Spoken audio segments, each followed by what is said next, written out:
The following program was produced by an independent community producer. The opinions expressed do not necessarily reflect those of the ECAT staff or board of directors.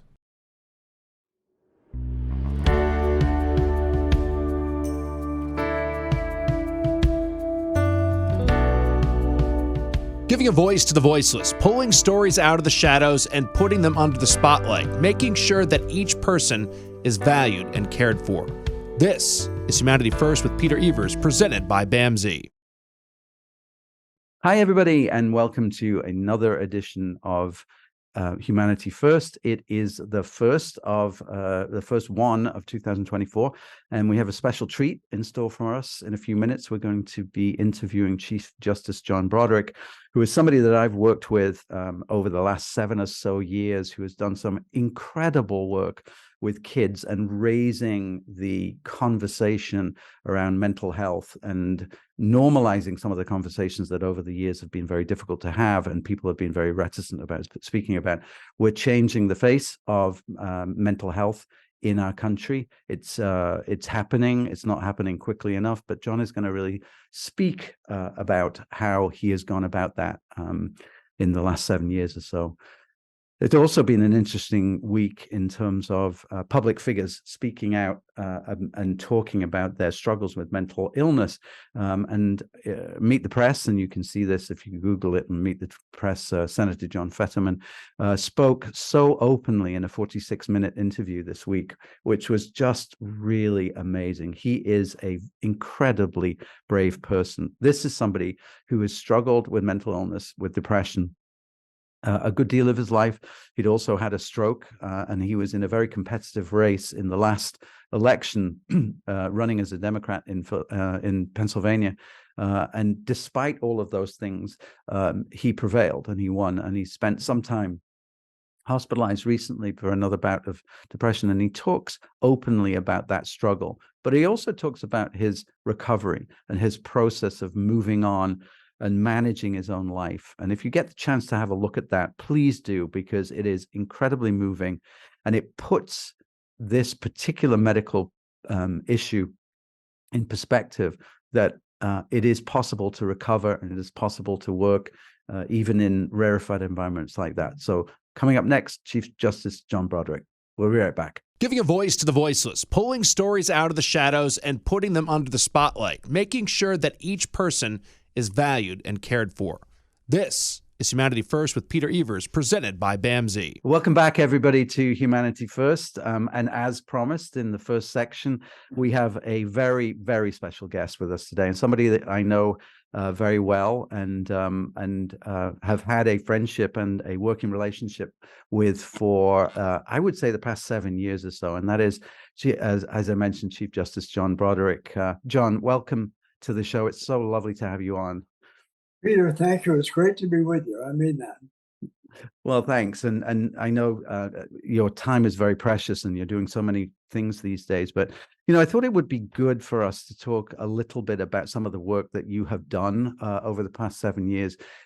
We mentioned in the preamble a little bit about this idea of we are now in a position where mental health issues are discussed more broadly, more widely, and with more understanding in the workplace, and especially, as we talked about before, relative to Senator John Fetterman and the bravery that he has displayed over the past few years, and the fact that he won in Pennsylvania, despite the fact that of his struggles with mental health and mental illness, and the fact that he was talking about it.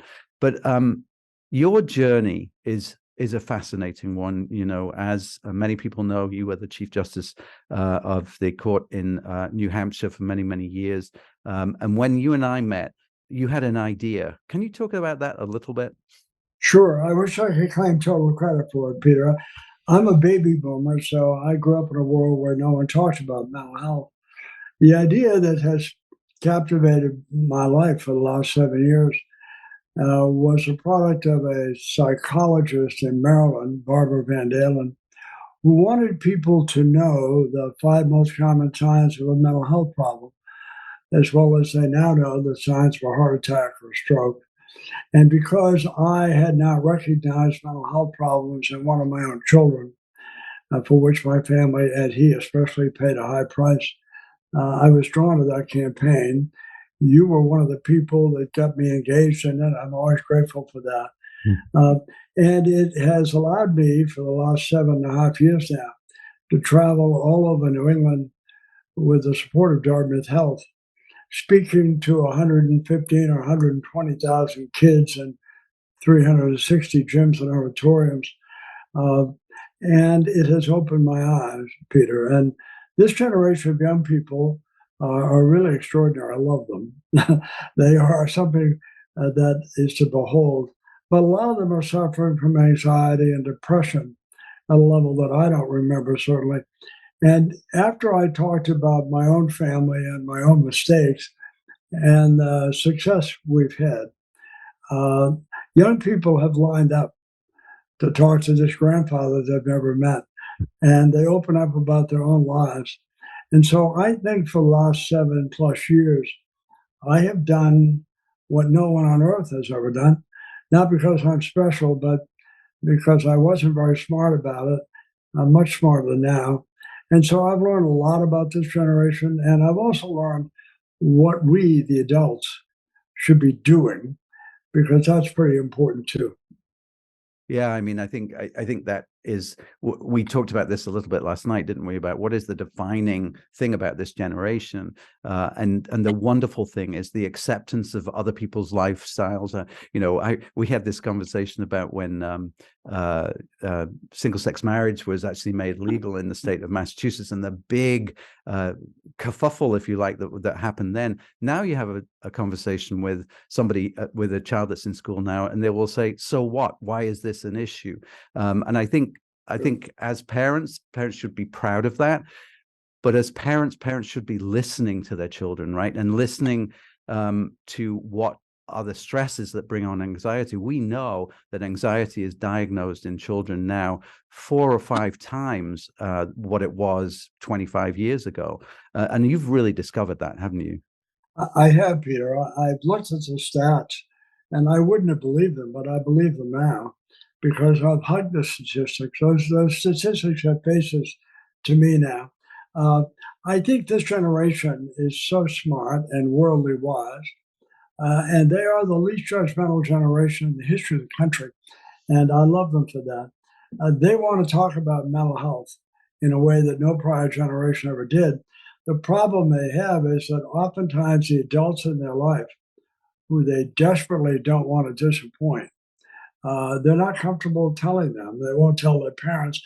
I've had kids tell me stuff in gyms and auditoriums in places I'll never return to, what's going on in their life. And I often say to them, have you talked to your parents about it?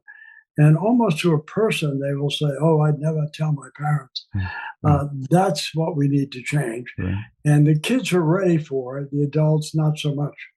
Can you illustrate that? Because one of the was what I mean, I know hundreds of the stories because I've been with you when these things happen. But the story of the sort of big guy football player that you had, I can't remember where it was, but in a high school gym, you had talked for 45 minutes about it being okay to talk. And if you could just pick that one up, that would be great. Well, I've talked to a lot of athletes, Peter, who, when they hug you, which is pretty astounding, they're not athletes, they're just in pain. One of the first experiences I had, I gave my talk, and it was in a large high school gym. And at that point, kids started coming out to talk to me, which is pretty extraordinary, really. It's not about me, but it is about this topic.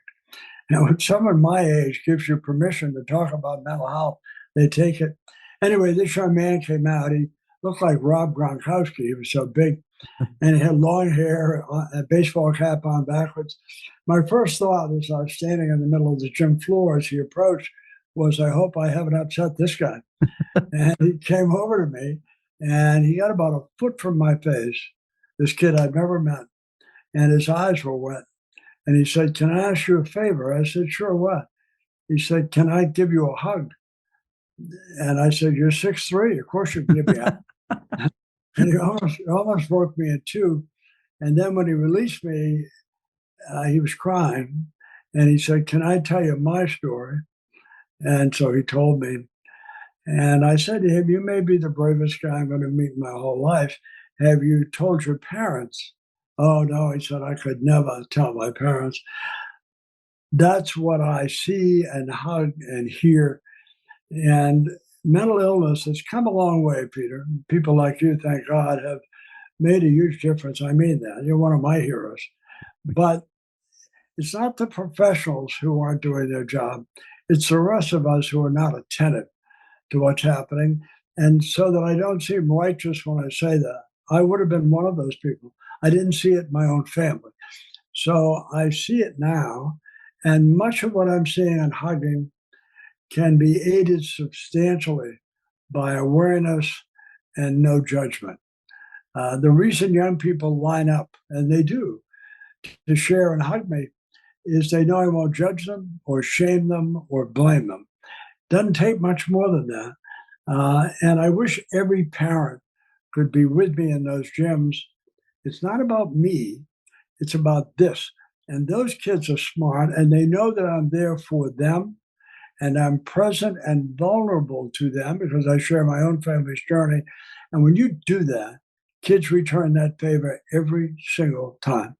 Yeah. And I think the impression that you make on them is remarkable. And, you know, when we think about parents not feeling as if they're armed to have that conversation because of what they went through, you know, it's funny because I think we had a conversation recently about a meme that came up for our generation. That was, did you ever tell your dad that you were sad? And the next screen comes up and says, heck no, because what, you know, you just didn't have those conversations.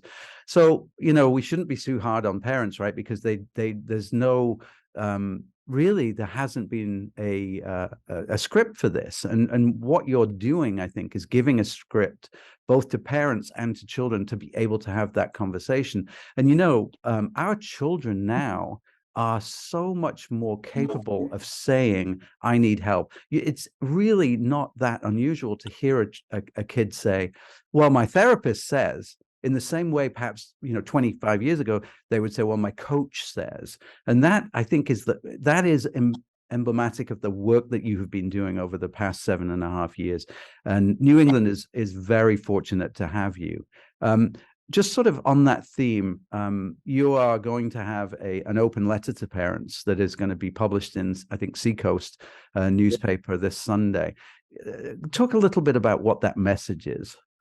Yeah, I'd be happy to, Peter. After 7.5 years, I had so much confided conversation in me, and I want to share it. And when I speak to kids, they're a captive audience, so they have to be there, but they don't have to listen, but they listen because they know it's important, not because I'm doing it, but because the topic is important. Parents are hard to corral. They're too busy, they're running, and it's a topic they don't want to be identified with.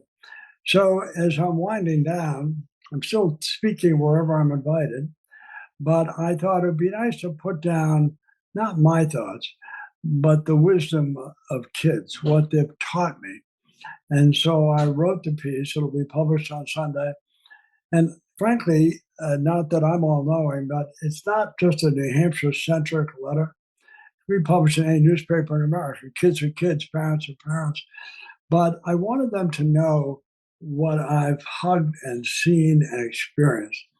And much of that could be corrected in whole or in part if everyone embraced it and everyone said, okay, my child's not perfect, my friend's child is not perfect. It's okay not to be okay.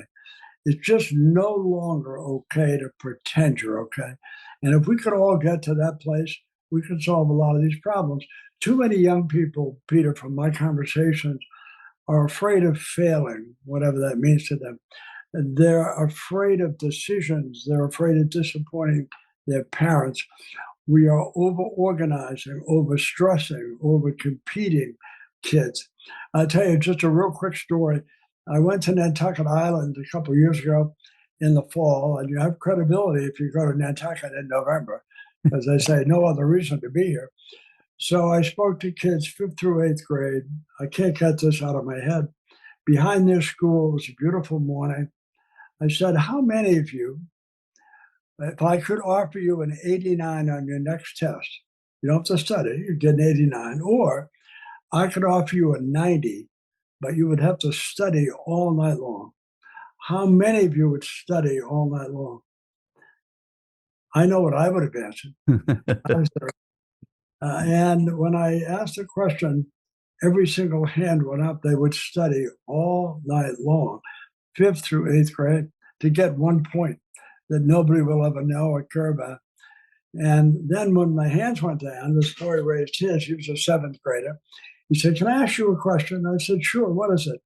He said, "What would I need to do to get 100 on your test?"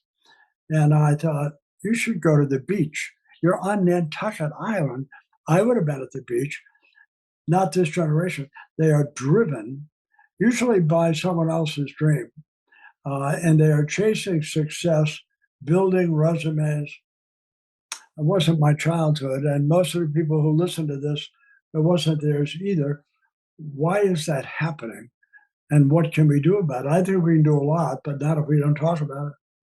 Yeah, and the conversation is the thing. And it's funny because a decade before John, I was on Nantucket dealing with a suicide cluster at the high school, and you and I have talked about that. And it was one of those occasions where everybody on the island, the newspapers, the schools, the police department, all came together and said, "We have to stop this. What do we have to do?" And it was one moment in time when people listened, and we were able to manage that, but not before 8 high school children had taken their own lives in what is officially a contagion suicide cluster. And Nantucket is a really good example of parents who are really pushing their children. When we talk about expectations, how do we as parents sort of ramp down those expectations? How do we take that pressure off children? Well, let me give you an example from my own life and my own mother. When I was in high school, I went to a public high school in Massachusetts, and I didn't make the National Honor Society, which today would be the subject of a lawsuit, I'm sure. But back then, I came home and I said to my mother, "Hey, I didn't make the National Honor Society." My mother's response was, "You'll be just fine." Okay, today my mother would say, "I'm going down there, we're checking everyone's grade." Must have been the wrong formula. Uh, I did okay in life. Most of us have done okay in life. I became a lawyer because I fell in love with Perry Mason, which is a TV show. Yeah. Justice Sotomayor did too, by the way. It made me feel better when I wore that. We didn't know any lawyers, have any lawyers. My mother and father weren't saying, "Take these courses, go to law school, get in all advanced placement classes." We are following a false path. And what we're doing to kids unintentionally, because parents love their kids as much as I love my own, but I didn't have that pressure on them. And so I think we need to understand that kids grow at different speeds, they have different interests, and there are many paths to success, which is defined differently or should be. We just need to take our foot off the gas, Peter. Be there for our children, counsel them where we can, but don't try to control them. That's what's happening. That's a wonderful point. And you just reminded me of a story about my dad, John. My dad was in the Navy, and he would come home. And when I was considering my career, I said, "I'm thinking about becoming a social worker." And he looked at me and he said, "Does that mean you organize high society balls?" And I said, "No, Dad, but I'll tell you later." And followed up with him a couple of years later when I was in social work school. But yeah, I mean, I think that's right. I think there's a line in your open letter, which is, and I'm going to ask you to do it, but it involves rabbits. So Yes. if you could just repeat Yeah, that. no, what I believe, Peter, is, again, it's not me thinking this up in a dark room. It's the result of 7.5 years and thousands of confided conversations. I've determined that a lot of kids are chasing rabbits they'll never catch, and dreams that aren't their own. I spoke one night, I'll tell you this brief story. I spoke one night to a sophomore at Dartmouth College, and obviously she was bright.